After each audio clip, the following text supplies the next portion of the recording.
sources in Islamic Sharia as well. Number one, the customs. Number two, the Sharia of those who were before us. The istihsan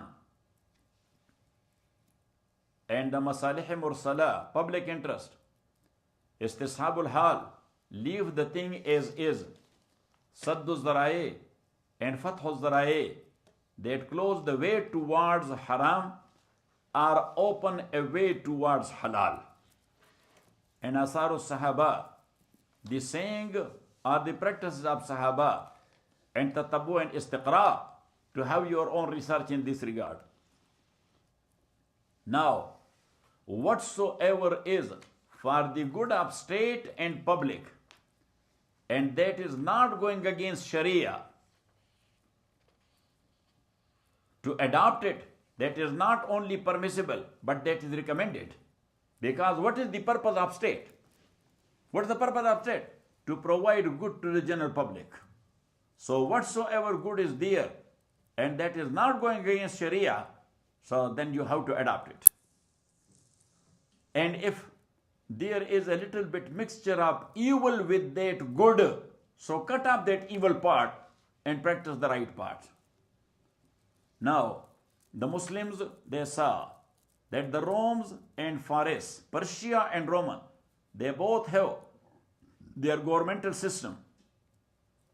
So they adopted some of their concepts of government as well, which was good for the state and for the general public.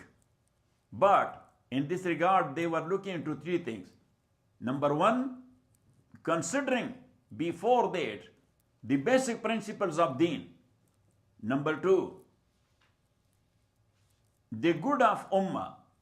And number three, the environment, the situation and circumstances. And that was because human, they have aql, they have senses. And senses and aql both are the sources or the means of receiving or getting knowledge. Even Sharia has left a very vast field for the use of aql in the light of Quran and Sunnah. Use of aql, but in the light of Quran and Sunnah. And that's why in Holy Quran Allah subhanahu wa ta'ala said, Inna fi zalika la zikra liman kana lahu qalbun aw alqa as-sam'a wa huwa shaheed. So liman kana lahu qalbun, that is aql, aw alqa as-sam'a, that is naql, wa huwa shaheedun, that is hawas and senses.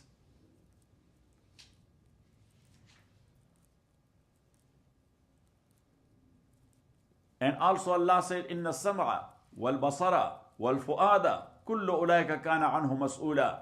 So sam'a in one tafsir, that is naql, basar, that is hawas, fuad, that is aql. And Imam Bayhaqi narrated a hadith.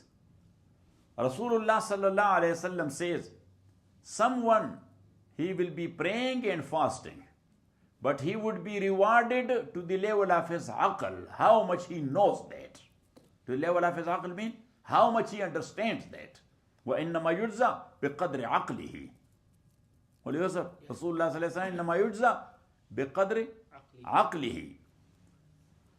Now Rasulullah sallallahu alayhi wasallam, he was appointing ummal. Ummal mean the collectors.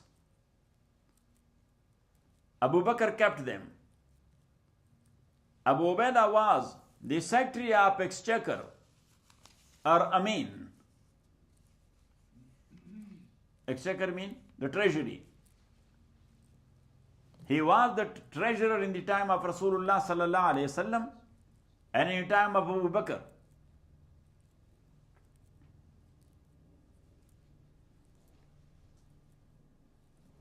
Sayyidina Umar raziyallahu ta'ala, he was a Qazi in the time of Abu Bakr. But as we mentioned before, in 1 year, nobody came to Umar. So some people explained it in the wrong way, that Umar was that much strict, that people were very much afraid of. That if I will not argue my case properly, maybe he will punish me. So that's why people were not coming for their plea. or complaint, but this is not right. Actually, in major Sahaba, no any big things were happening. In minute issue, they were resolving on their own. They used to resolve it on their own before going to court. Got it? Sayyidina Usman, Sayyidina Ali and Zayd ibn Sabit, they used to be the inscribers of Abu Bakr in his Khilafat. But all that what we mentioned, they were not paid for that. They were volunteers. They were doing it for the sake of Allah. So because at that time, everyone who was in need, he had his own due right in the national exchequer.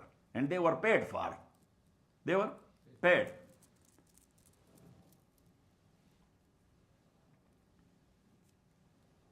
Then in the time of Rasulullah sallallahu alaihi wasallam, there were some provinces and the Ummal mean the governors. In Mecca, there was Attab ibn Asid raziyallahu ta'ala an. In Taif, Osman ibn Abil As. In Sana'a, Sayyidina Muhajir. In Hadramaut, Ziyad ibn Labid Ansari. In Khawlan, Ya'la ibn Munabbi. In Zubayd and Rama', Abu Musa Ash'ari. In Habz, Muaz ibn Jabal. In Bahrain, Ala Hadrami. In Najran, Jarir ibn Abdullah. And these last three, they were coming governors there since the time of Rasulullah sallallahu alayhi wasallam. In Dumatul Jundul, which is in Iraq area, the governor was Ayaz ibn Ghanam. In Iraq, Musanna ibn Harisa. In Thawr Bilad Muzena, Jarash raziyallahu ta'ala an. Then Abu Bakr raziyallahu ta'ala an, he was running his government based on Shura, consultation. The major Sahaba, they were the members of his Shura. So whenever any issue came, any one, and Abu Bakr was not knowing any solution for that in Quran and Sunnah, so he used to summon the Shura. He was bringing forth the same issue, that anybody who knows any hadith in this regard, so if somebody said, yes, I heard Rasulullah sallallahu alaihi wasallam like this, then Abu Bakr used to confirm that by another Sahabi. Anybody else who supported, he heard the same. If two Sahaba said yes, so Abu Bakr radiallahu ta'ala said that's the solution. Got it? Now one case came to Sayyidina Abu Bakr radiallahu ta'ala. One lady came and she said that my granddaughter died. My granddaughter died and she does not have her mom alive. I am the grandmom. Do I have any share in her property?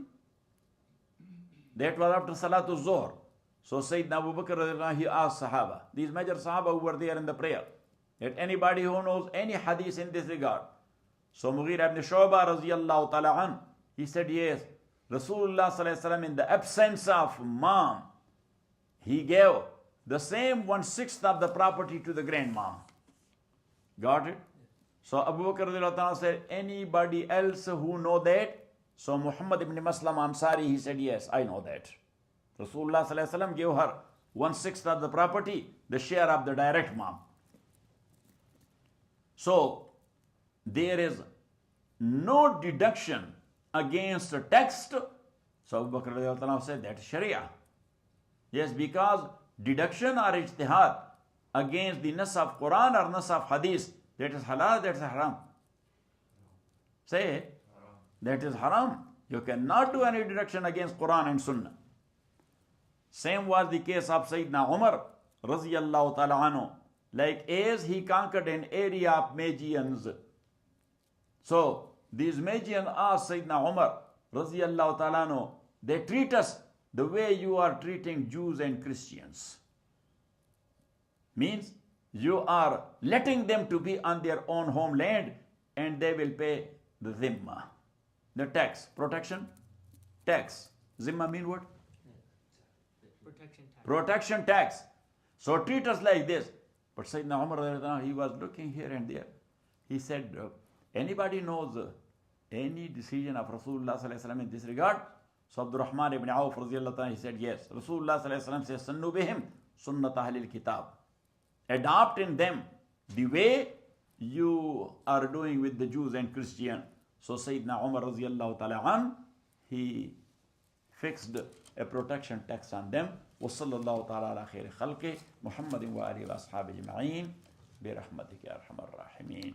So Mawlana Yusuf, I think until you are Umrah, we will finish this book. When you will be back from Umrah, so then we will start what? Mirath. Yes. Who will join you in Mirath?